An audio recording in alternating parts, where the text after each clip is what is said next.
My Govanen, welcome to the Tolkien Lore Channel. I'm the Tolkien Geek, and this is my review of Episode 5 of The Rings of Power, Season 1.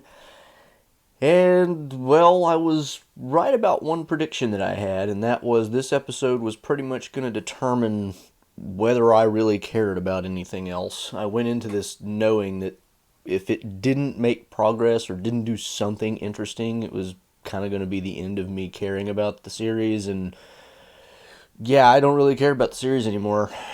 And I didn't care a whole lot before episode 5, to be honest, because they had already done so much to just kind of make it so not impressive. But now I'm just really don't care. Like, I can't even bring myself to be all that angry. I can point out really bad choices they made, but at this point I've written it off.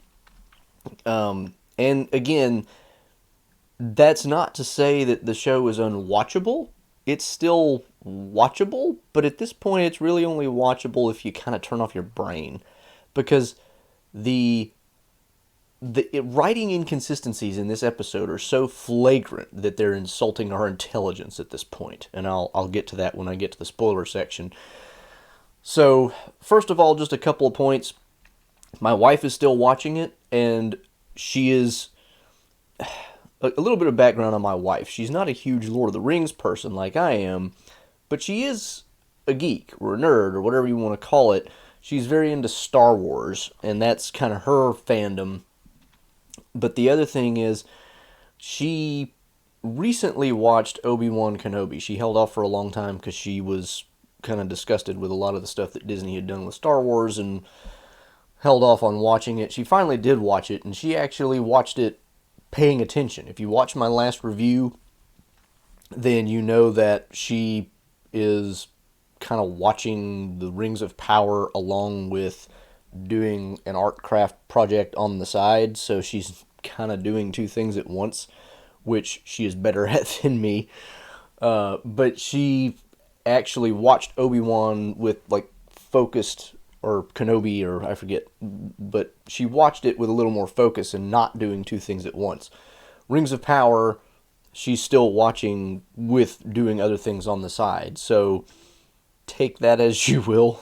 This is, for her, it works as kind of a calming the brain down before bed type of thing. One thing that she mentioned, and it comes up in the spoiler section, so I won't do it yet, but she pointed out a plot issue that even I didn't notice at first, and there is a way to solve it, and I'll discuss when I get into it, but to solve it requires you assuming information that you have no real grounds to assume. You just have to assume it for the benefit of the show. She also had a question which was really just more about her own lack of knowledge about Middle-earth, and so there was that.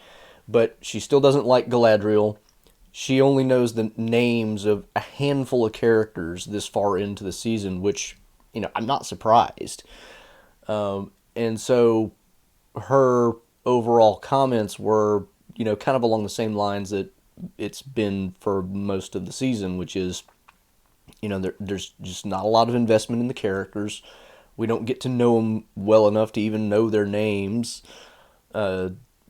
Galadriel's character is just not likable. It's just not great.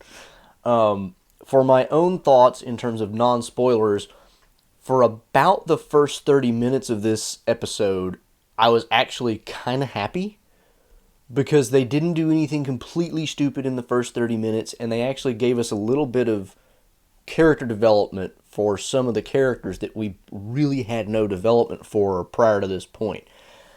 And that includes Pharazôn, who we had, a little bit of an inkling of his character before this. His son Kemen gets a little bit of extra. Theo gets some with Arondir, and they actually have a kind of a nice moment, which I'll touch on a little more in the spoiler section. And another thing that I noticed was they actually had a fight scene that wasn't completely stupid. Now, that's not to say it was a very good fight scene. I haven't watched anybody else's reviews, but I've picked up on the fact that Shad Brooks over on Night's Watch really, really ripped on the fight scene with Galadriel and a bunch of the recruits for the mission to Middle Earth in Numenor. And I am not super into sword fighting enough to really put a whole lot of criticism on that myself. But one thing I will say is, unlike all the previous fights where it's just been like completely suspension of disbelief breaking, this one at least didn't have people just kind of randomly standing around doing absolutely nothing while Galadriel trashed them, unlike the troll fight or, the orc fight or any of the other fight scenes. At least not that I noticed. It may be that they just cut it in such a way that I didn't pick up on it as well, but whatever the case may be, the fight scene was, for somebody who is not, well versed in what a sword fight should look like, it's at least plausible. So, hooray, 5 episodes in, they finally did a fight scene that wasn't just like, what? So, that was an improvement. So beyond that, and the character development, there wasn't a whole lot else I liked specifically. We still don't really have a good handle on who Aarion is, except we get just enough of a conversation between her and Kimmin in this episode that we find out that she is definitely more on the anti-elf side of things, which in some ways is kind of surprising and in some ways not. I mean, her character is invented, so it kind of makes sense that she's going to end up not surviving and making it to Middle Earth.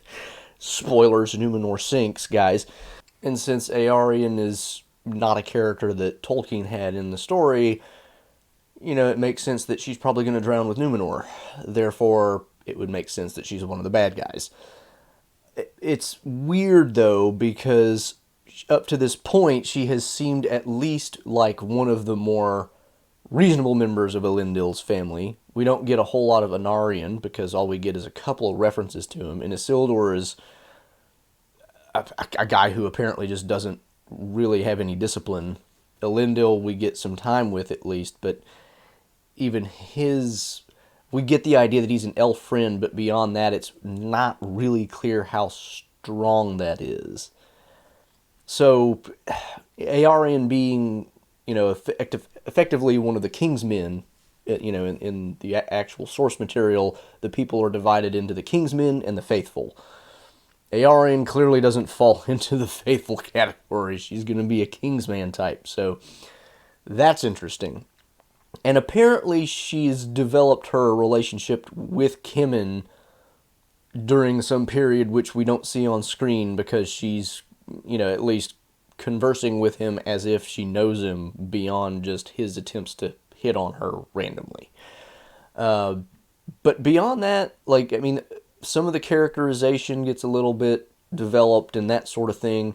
We also do get a scene with Galadriel and Halbrand where they actually act like human beings, and it's not just Galadriel being an idiot and Halbrand showing her up for being an idiot. It's actually them kind of talking about their past and what their problems are and being kind of human. And by human, I don't mean human versus elf. I mean human as opposed to a cardboard cutout character who you could put in literally any role based on their stupid personality traits. So, there were some good things, and a lot of that came in the first 30 minutes. Oh, another good thing about this episode was we got very little Harfoot. All 4 plot lines are in this episode, but the Harfoot plotline got very short shrift, for which I was very thankful, because again, nothing much happened. Also, we get sort of the introduction of a 5th plotline, but I'll get to that in the spoilers. Speaking of spoilers, I've kind of talked about most everything here. I mean, the writing is still not great. Some of the writing in this episode was decent in terms of dialogue. Most of it was at least not totally cringeworthy. But there were still things that were just like, huh? And the plot, the narrative writing is really where I start to lose it. And that I think is where this show completely lost me, is how badly they did it in this episode. So let's get into the actual plot and the spoilers section for this, so I can really get into this and explain why at this point I really no longer care about this show. So let's kick things off in the Southlands again. Of course, Arondir in the last episode delivered the message of Adar, which is basically submit to me or die. That's pretty much it. And Bronwyn leads off by trying to rally the people who were in the tower to, prepare to defend.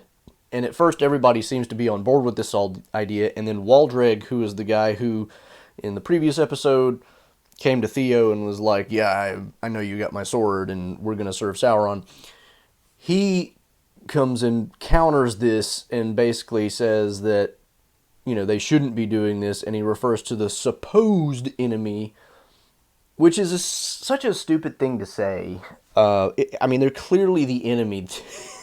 They're orcs, and they took over their village and wiped out another village. This is not really... They're obviously the enemy. So the fact that he says supposed enemy really tells us more about him than anything else. But of course he also says, if you oppose these people, you're going to die. And then roughly half the group decides to go with him and go serve Adar, at his command, basically. And the problem is you leave the scene wondering, how did he convince all these people to do this, unless it's just the threat of, if you don't, you're going to die. Because he didn't give any convincing reasons. And I'm still also wondering, why haven't they just left Ostirith, which is where they're at, and just go somewhere else instead of trying to hold up in a siege to just get killed? Who knows? Anyway, he leaves, and as he's leaving, he sees Theo standing over by the side, and he tries to, beckon him over and come on, this is our time, or whatever. And Theo stays behind. This is what leads to one of the better scenes in the episode, where Arondir later will see Theo practicing some archery, and he'll, give him an archery tip, and Theo's like, why are you hanging around? You people hate us, and blah, blah, blah. And they have conversation, which isn't great, but at least it's something between the two of them where Arondir gives, some halfway decent, moral lesson to him, and they kind of become sort of friends instead of just Theo being an anti-elf bigot, which he's been the whole time. And so they have this conversation, and after Theo comes around, he says, there's more. And he shows Arondir the sword, and he says, I've seen this before. And he goes over to a wall and pulls aside a bunch of vines, and there's this image of, it's a helmet / mask or whatever, and it looks, if you've seen Peter Jackson's Lord of the Rings, it looks like Sauron's helmet, more or less. And it's above a stone carving of the same sword that Theo has. And the sword is whole, and it's stabbing through a man who's just lying, it's not clear if he's lying on the ground or being levitt. It's whatever, but he's flat, and the sword is piercing him. And so Arondir's like, oh boy. And he goes to Bronwyn and he tells her that this sword is some kind of a key that was used to enslave her people. And she's like, what do you mean a key? What does it do? And he's like, I don't know. And I'm just like, well, how do you know it's a key? Why would you use that word? There's one image of what is presumably Morgoth, I'm assuming, using the sword to kill somebody and do we don't know what. And suddenly this gives Arondir some kind of insight. How does he know this but nothing else? Nothing is explained, and so I'm just left wondering, how do you know anything other than it's there and it's an image and it's somehow important? So anyway, Arondir, ends up making the point that, if they don't resist and the sword is taken by Adar, it could, unleash who knows what kinds of, indeed, who knows? You know nothing except somehow that it's a key to enslaving the people of the Southlands. How you know that is a complete mystery. It's just, the writing makes no sense. It just doesn't make any sense. People know what they need to know so as to create tension in the plot. They don't know what they should know based on things that make sense in the plot. There's no sense of a consistent world building effort in this show, period. But this is hardly the worst of it. Waldreg leads his group to Adar and offers his services and says that he's been waiting for this day that he could, serve Sauron again. And he looks up and says, "You are Sauron, are you not?" And then Adar comes over and just like grabs him by the throat and slams him onto the ground. And he's like, "Well, I'll serve you, whoever you are." And Waldreg is a complete coward. He's just... with the group came Rowan, who is the punk kid who was mad at Arondir in the first episode and who went with Theo to see the sword in a later episode and then went to the village with Theo and left him there to die in another episode. Adar grabs him and basically tells Waldreg, well, blood is the only thing that binds, and he gives him a knife, basically, and the implication is he's supposed to kill Rowan. We don't see it happen on screen. We don't see anything really on screen after this point with that group, but the implication is he's supposed to kill Rowan, and of course Rowan is just like, "Please, Waldreg, don't do it." And it's like, what did you think was going to happen going to side with orcs, you morons? At any rate, go back to Ostirith where, the good guys are. Bronwyn, after hearing what Arondir has to say about the sword, she's like, "Well, I guess we just got to surrender." And again, I'm just wondering, what made you change your mind? She even tells Arondir, "You were right to watch us." And Arondir says, "You've spent an age trying to regain your recover, or I forget the word he uses, recover your virtue." And I'm just like, oh my gosh, you have almost the same exact racist, bloodline, bigoted views that the Watch Warden has. Like, it doesn't take an age to regain your virtue. Your evil does not pass down like that in Tolkien or in the real world. But anyway, okay, fine, whatever. But Bronwyn is all about surrendering now, and I'm just wondering, why? Why all of a sudden are you wanting to surrender? It's not like you had a whole heck of a lot of hope before. And again, the option of just leaving Ostirith and going somewhere else, that option is still on the table. Why do you have to hold out here where you're already almost starving anyway? What is the point? Okay, fine. That's the Southlands. Not a whole lot happens, but it's at least not, we get at least the scene with Arondir and Theo, which is kind of a nice character development thing there. I am still not super impressed with Arondir's acting. Like Ismael Cordoba Cruz, I think is, I may be mixing up the name a little bit, but he's an okay actor. I don't get the impression he's a great actor, but here it might be the writing. Like, I'm just really not sure how to, like, in some scenes he seems to be pretty good, but mostly it's just kind of the same flat intonation and everything throughout. Bronwyn's actress, I think, is a better actress. Theo, we just haven't seen enough of. Okay, so that's the Southlands. I'll cover the Harfoots next because they're just super quick. Almost nothing happens with the Harfoots. We start out with seeing Nori and her family and Poppy together, seemingly separated from the rest of the group. So at first you're like, okay, I guess they're just kind of on their own. And of course the stranger is there. Nori has apparently taught him enough language that he can kind of hold a conversation. And she talks about the perils that they're going to meet on their migration. And he says, perils? And she, of course, defines what perils mean and says something that's like something that can make you dead. And he says, "I am peril," meaning because he killed the fireflies in the previous episode. And she says, no, that was just an accident. You're really good. And he says, "I am good." And okay, so we got some kind of inner conflict where he's like concerned about being a bad guy, but she's trying to reassure him and whatever. We see them travel a bit. Poppy sings a wandering song in which there is a line about not all who wander are lost, because we've got to throw in Easter eggs that people of fans of the show or the movies or the books will actually recognize. The song isn't bad, but it's not great. And then it shows them on the map. The map shows a track that they're taking in their migration, and it's a long trek. I mean, they go from, I think, if I remember right, it's roughly just south of Mirkwood, all the way down like to the Immenmuil and then over east. Bearing in mind that these are Harfoots, which means they're, less than 4 feet tall, and they're pulling carts by hand, I have to assume that this is taking them weeks, if not months, to do.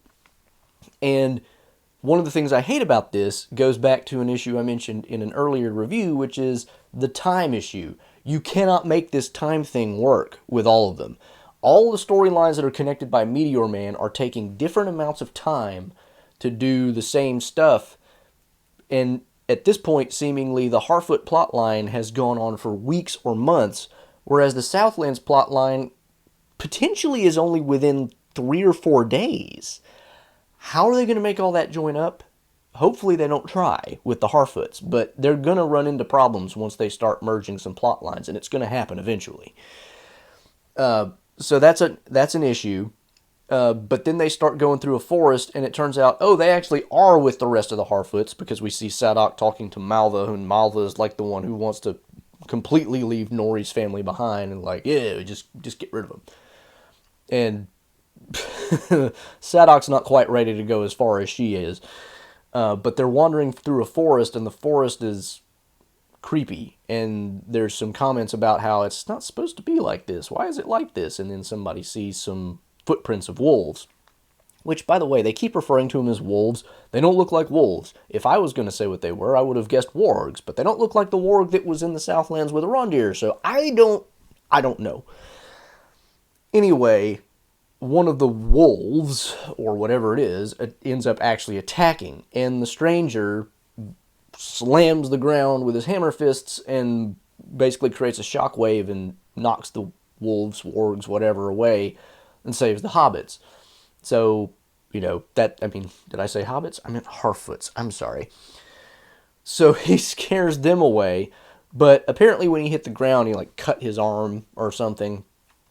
And then Nori later comes up finding him holding his arm in a pool of water, and he's muttering whatever language he's using natively. And she walks up and she sees that there's ice forming around his arm, and it's kind of coming up his arm. And of course, as the viewer, it seems pretty obvious that what he's doing is healing his own arm through whatever magical means. She, for whatever reason, gets super worried about this and starts to reach for his arm because he's not responding to anything she's saying. And then she does it right at the moment that the ice gets to where she touches, and then it starts to freeze her. And then she panics, of course. And the end result is he does something that kind of blows her back and the ice goes away. And she is, of course, now really super afraid. And, of course, I'm just sitting here thinking, girl, you're stupid. You should have known not to do that. Clearly he knew what he was doing, or you should have assumed he knew what he was doing, and you shouldn't have stuck your hand right where the ice was because you should have known that was going to happen. And you could tell that he wasn't even recognizing the fact that you were right there beside him, so you shouldn't be surprised that he just kept on going. Why are you suddenly afraid of him like he's a bad guy? Because he actually goes over to figure out what's wrong with her, because he's still kind of he was so focused on what he was doing. I'm not sure he realized she was there at all until she got blown away. And she runs from him. And then there's a scene where he kind of goes, I don't know exactly how I'd describe it. He's clearly emotional about the whole thing, and the trees around seem to start moving in the wind, kind of like it did in a really early episode when he first showed up. So that's kind of the whole Harfoot plotline. I mean, there's not a whole heck of a lot there. The only thing I'll say here is we kind of add in a fifth plotline, this is what I mentioned earlier, with 3 completely mysterious figures who arrive at the site where the meteor crashed and look at it and walk down into the area and see it, and then that's all we get. And these are if you've seen the promo materials and stuff, one of them is the person that a lot of people were speculating was going to be Sauron, but who is apparently not Sauron. They're all dressed in white. One of them's got a helmet. One of them's dressed like some kind of priest or priestess, and then the other one is, I'm not even sure. But one of them is carrying some kind of a mirror type thing with one of the symbols that the stranger was carving in a piece of wood in episode 2, I think it was. So it's like somehow they know who or what he is in some way, however, but literally they show up, they see where the meteor landed, and that's it.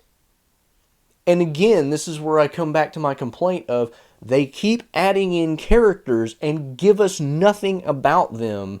They just throw mystery boxes at us, and that's supposed to keep us interested. It's not working anymore, guys. I don't care. I don't care who these people are because you gave me no reason to care who these people are. They're just people who are there dressed up in white clothes for whatever reason, who are somehow interested in this meteor for who knows what reason, and I just can't be bothered anymore. So that's the Harfoots. Now let's take a look at Elrond and Durin, because this is, as usual, some of the best stuff. Elrond and Durin's relationship is, one of the best things about this whole thing. Now, the plot line in this part is actually one of the worst, because this is where things got really nasty. A lot of the Numenor stuff I actually liked the best in this episode, because they didn't do anything too screwy, although it has its problems. But a lot of interesting things happen in the Numenor plotline that I'll get to. In the Elrond and Durin plotline, the first thing we see is that Elrond, Durin, Gil-galad, and Celebrimbor are all having dinner with, some other people maybe. And Gil-galad tries to engage in conversation that you might, identify with kind of English nobility at their formal dinner who don't like each other, because Gil-galad's questioning is clearly hostile. He's like, it's really interesting that y'all have suddenly become way more active in your mining and stuff. What led to this? And Durin senses the presumed ulterior motive behind this and gets kind of hostile in in response. And he ends up asking, where did you get this piece of stone for this table? And Gil-galad's like, well, why do you ask? And Durin says, basically, this stone is only found at really great depths, and we treat it, like it's sacred. We only use it for tombs, basically. And Gil-galad actually displays a little bit of diplomacy and says, oh, well, I'm sorry for the sacrilege. We'll have to send it back with you so it can be treated with proper respect or whatever. We'll come back to this later because this is a problem. Durin, in this context, says, well, it's good to see that there's still honor among elves. Anyway, in the course of this conversation, at one point, Gil-galad, of course, asking about this question, and Elrond throws in, because he's trying to keep the peace or whatever, it's like, dwarves don't have ages and ages to do stuff like we elves do, so they kind of have to hurry. And Durin starts to make a comment about how the elves take so long to decide to do things that it takes them like 2 weeks to decide to take a, insert expletive for bathroom break. And of course, before he can get the whole word out, Elrond interrupts. And I'm just, I'm sorry. I don't care that you didn't let him finish the word. The fact that you started the word in an adaptation of Tolkien makes me so mad. I can't even describe it. It's like that does not belong in a Tolkien adaptation of any kind. And that right there tells you almost all you need to know. Similar problem some people had noticed this in earlier episodes, and it never struck me until I started paying attention to it. But Nori, in the Harfoot plotline, when she's describing something to the stranger, she says, so this is like, in the way that, not this is like that, but uses the like as a placeholder for a pause, because and it's like, that's just not, that's such a modern way of talking, and it shouldn't be in Tolkien. Who wrote this? So that's a problem, but you could almost let that go. But then things get really nutty, because after they have their dinner and Elrond is talking to Gil-galad, Gil-galad asks him, have you heard of the Song of the Roots of Hithyglir, which Hithyglir is Misty Mountains. And Elrond basically says, like, nobody believes that or whatever. And Gil-galad says, recite it. And so he says it's this legend that on top of the Misty Mountains was this tree in which hung the last Silmaril, and an elf and a Balrog were fighting over it. And the elf had a heart as pure as Manwë, and the Balrog, of course, was evil. And as they're fighting over this tree, lightning strikes the tree, and the light of the Silmaril goes down into ore in the mountains. And the ore got basically the purity of light, but also the unyielding strength of evil. And of course, he's talking about Mithril, right? So the story here is that Gil-galad thinks that the dwarves have discovered this, and he's wanting to know if Elrond has figured this out. And Elrond is like, I swore to Durin that I wouldn't reveal their secrets, so I'm not going to tell you. But he's like, so Durin was right. This really is all about getting something out of the dwarves. And so Gil-galad's like, oh, you admit it then? He's like, the only thing I admit is that you're... He doesn't say it, but you have to think in his mind is, the only thing I'm admitting is that you did send me there with ulterior motives. But anyway, they have this conversation, and Elrond refuses to, give the information to Gil-galad, and Gil-galad's like, well, it's going to be the end of the Elvish race if you don't. And Elrond's like, what? And so he takes him to the tree where at the end of episode 1, I think it was, the leaf fell off, and he picked it up, and it was black and whatever on the back.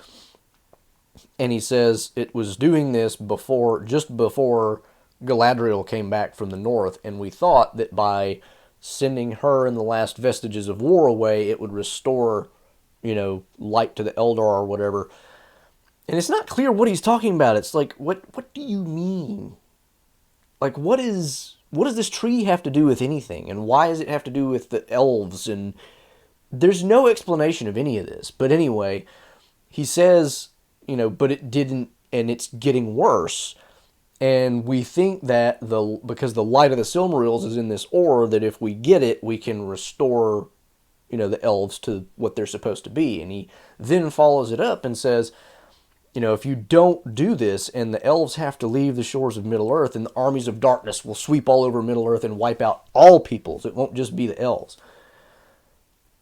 Okay, we're introducing a lot of dramatic tension here, but has anybody noticed the fact that Gil-galad up to this point has apparently completely sincerely believed there is no longer any threat in Middle-earth? The days of war are over, the days of peace have begun.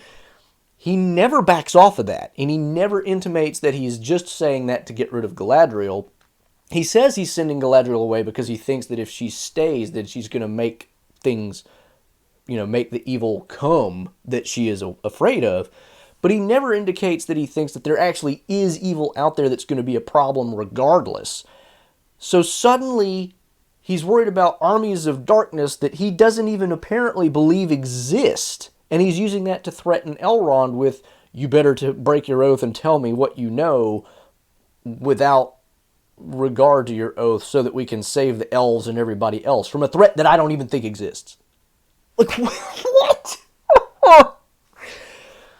Oh, and by the way, the point that my wife noticed that I didn't notice in all this is that if the whole point was to get the Mithril all along, and it was Elrond's idea to go to the dwarves, how did Gil-galad set this whole thing up?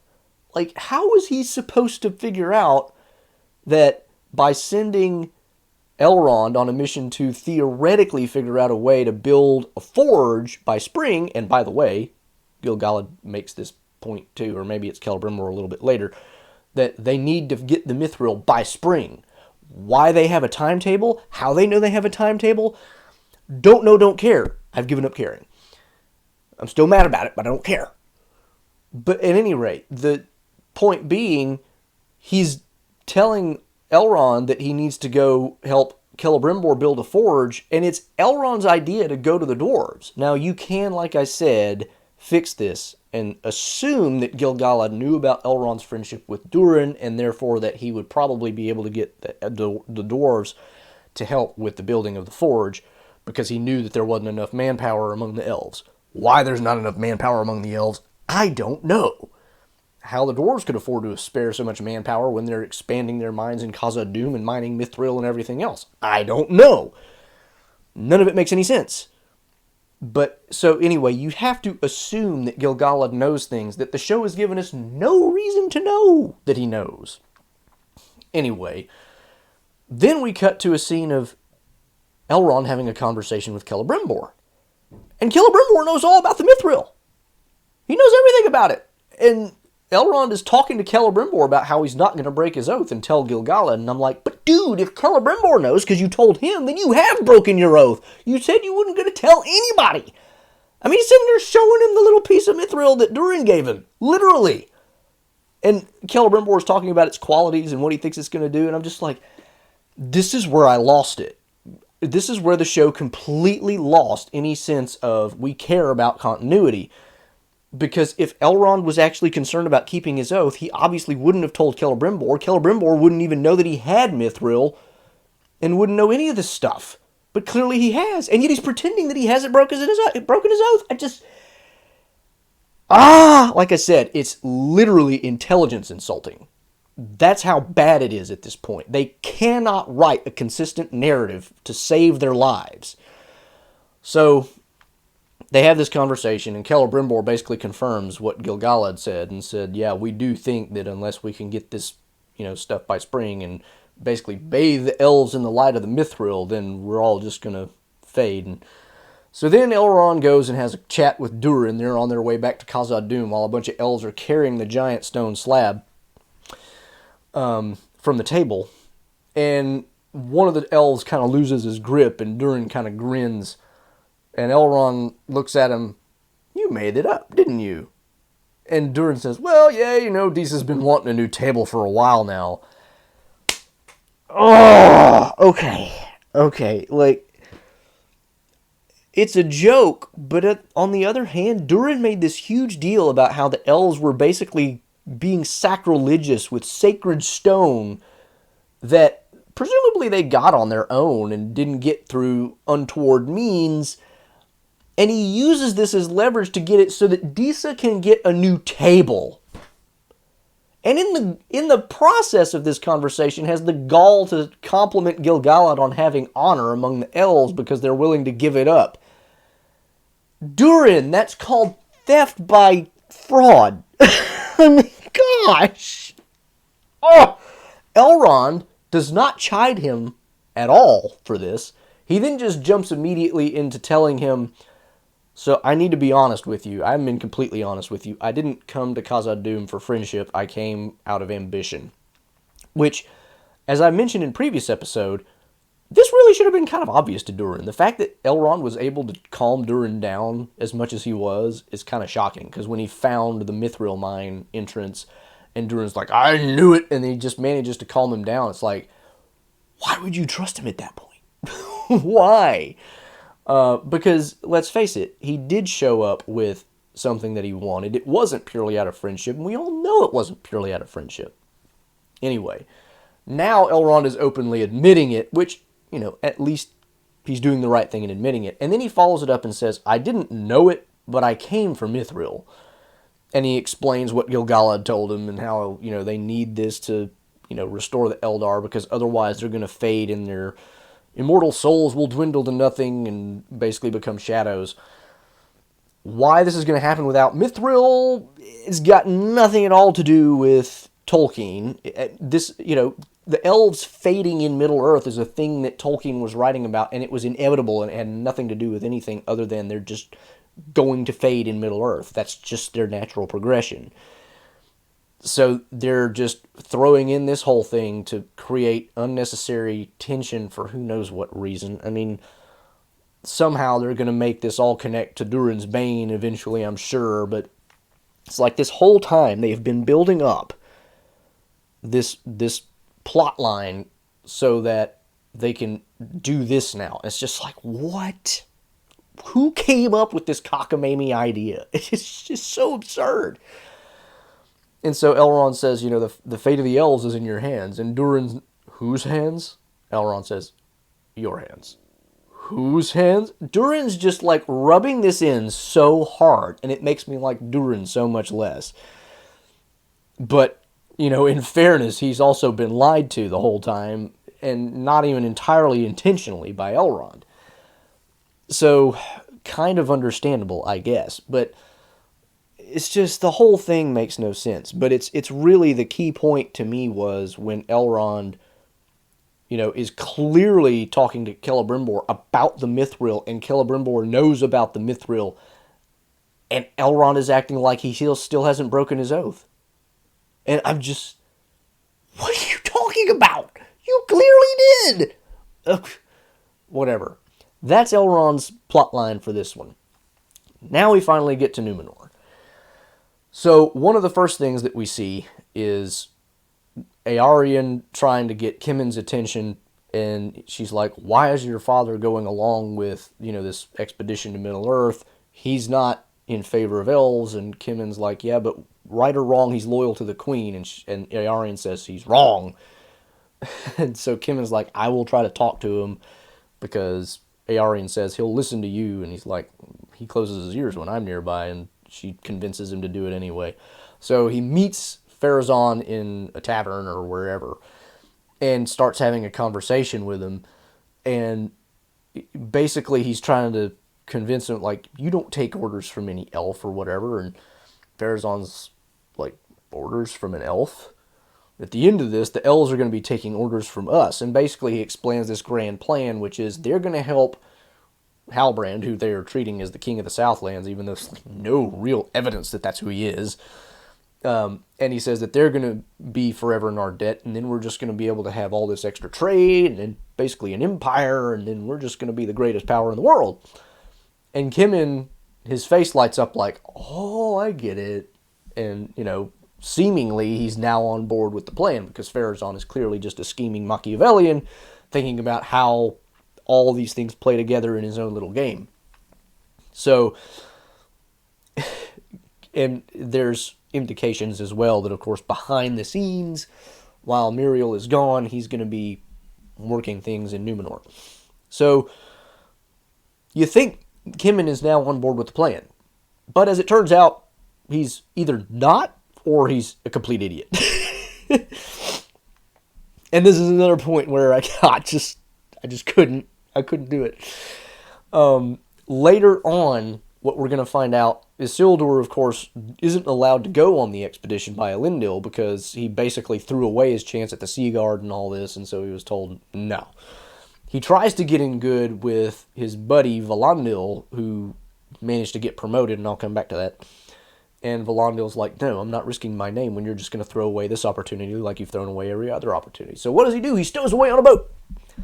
There's supposed to be like 5 ships sending 500 men. How 500 men is supposed to be a significant fighting force, I don't know. Nevertheless, they're sending 5 ships and 500 men.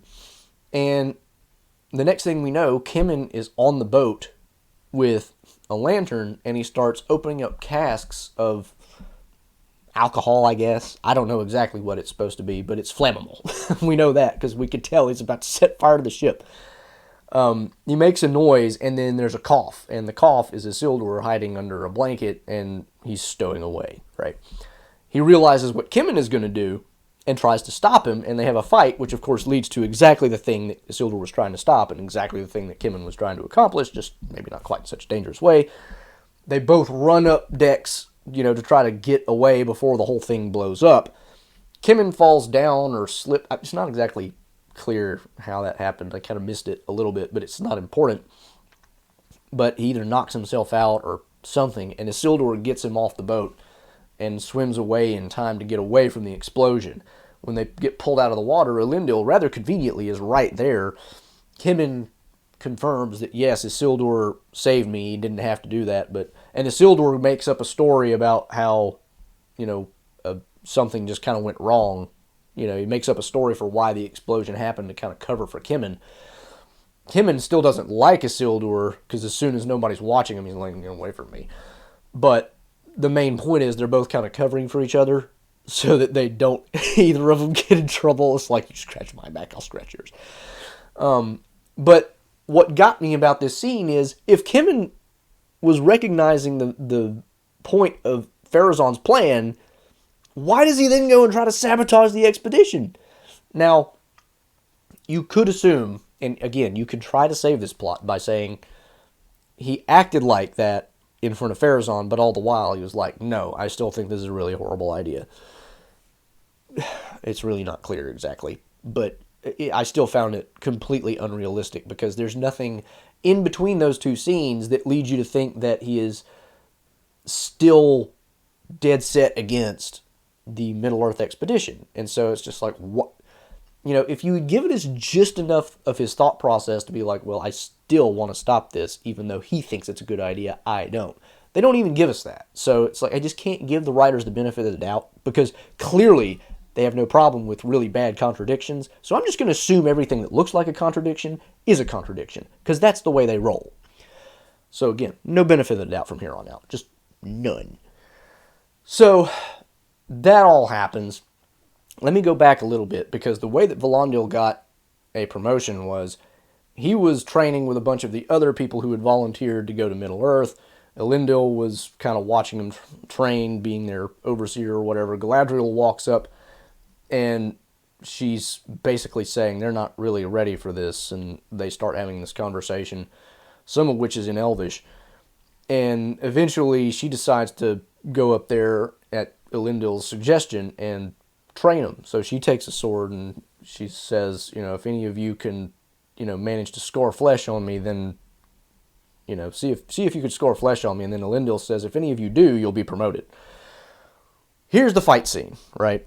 So Galadriel starts fighting one guy. At first it's just Valandil, and then more people join in, and eventually I think it ends up to 5 or something.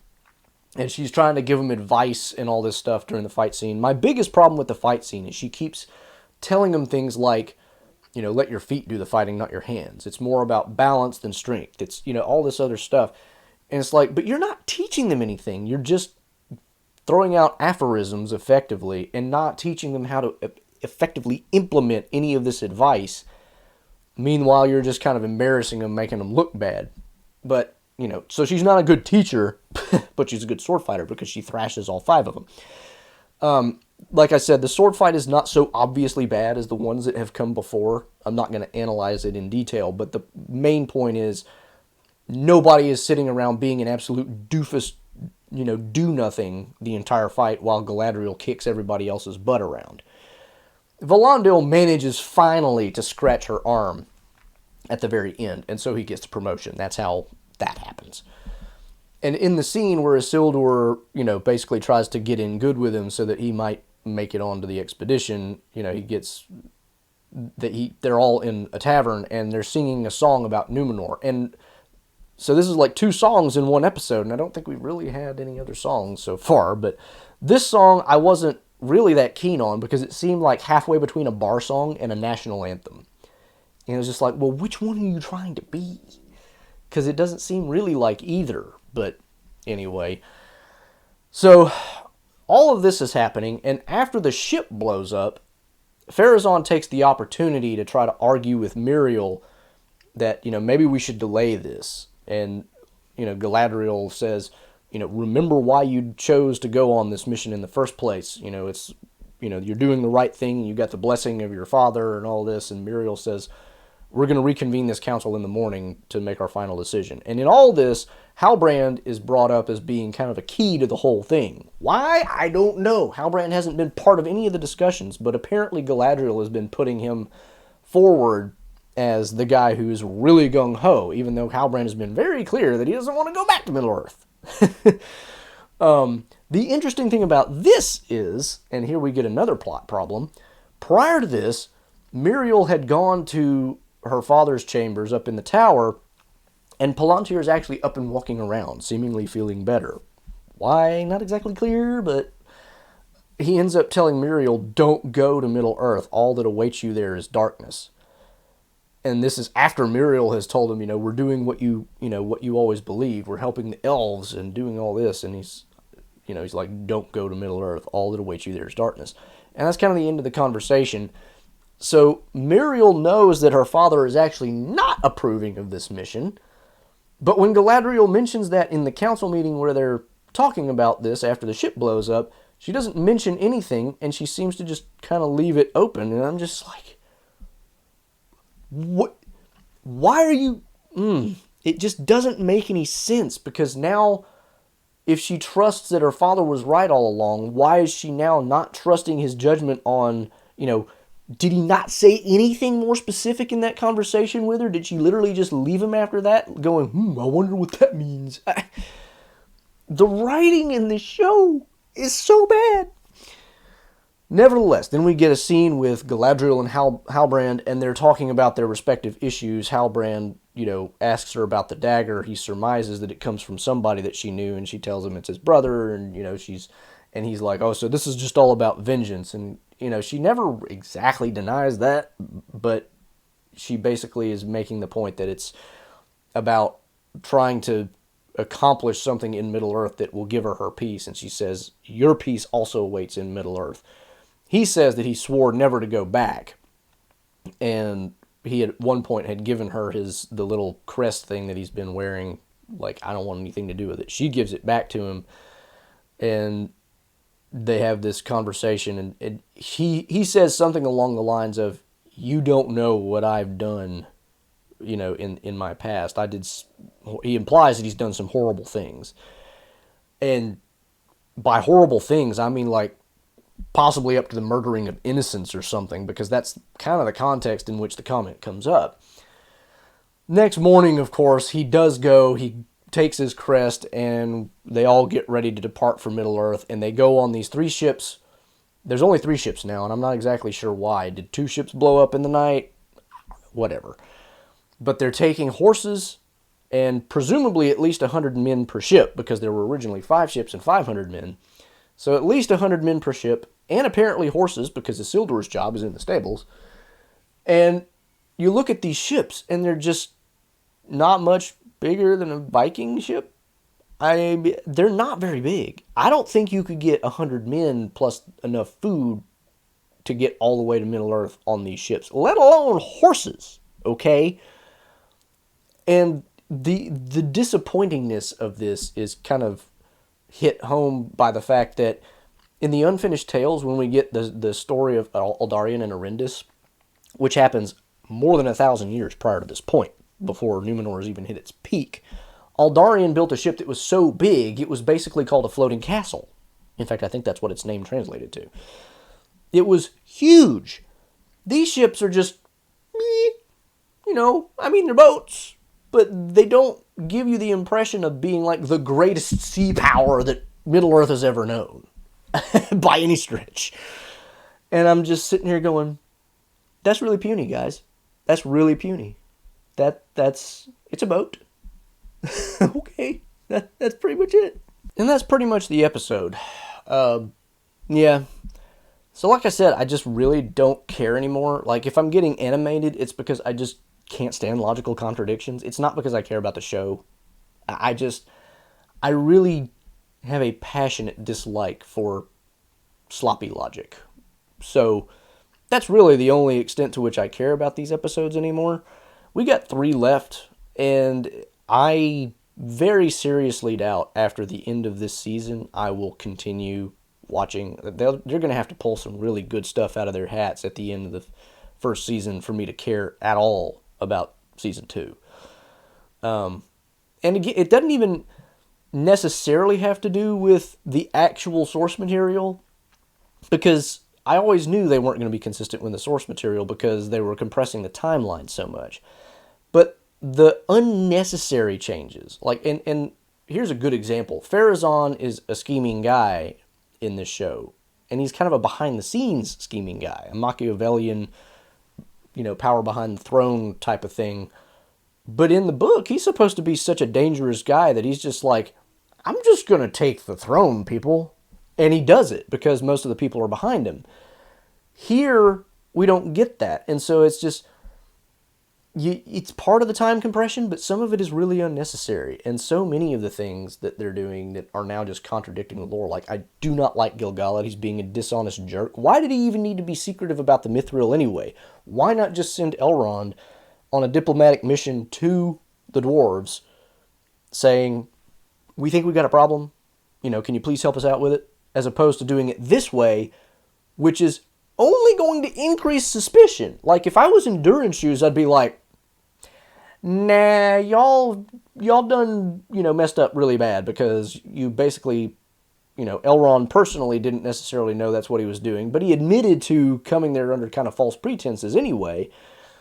And at this point, it just feels like I'm being taken advantage of, so no, I'm not going to give y'all any mithril at all. So that's, the problem with the way this whole thing is set up. Gil-galad could have used just pure diplomacy and sent Elrond there for that purpose, but no. Had to do it for, in a completely, just underhanded way. And Gil-galad is just telling Elrond to break his oath and making up reasons that don't make any sense to do it. And Gil-galad is supposed to be one of the greatest heroes of the Second Age. I should be liking Gil-galad. I like Celebrimbor more, and Celebrimbor, if anything, should be less likable because he's kind of a proud, creator type who gets a little too interested in his own work. I hate Galadriel. I should at least kind of like Galadriel. I am disappointed in Ar-Pharazôn. I keep calling him Ar-Pharazôn. It's just Pharazôn. And then we have all these other characters who are just completely meaningless. Kimin has no value. Eärien has no value. Who is the stranger? Who are the three weirdos who show up looking for the stranger? I mean, just the sheer amount of stuff that just makes no sense and that has no connection to the source material. It's like I said early on in my first review. It's fan fiction. It's just fan fiction at this point. There's virtually nothing to connect it to the original except names, because they have changed everything and they have made up a ton of stuff.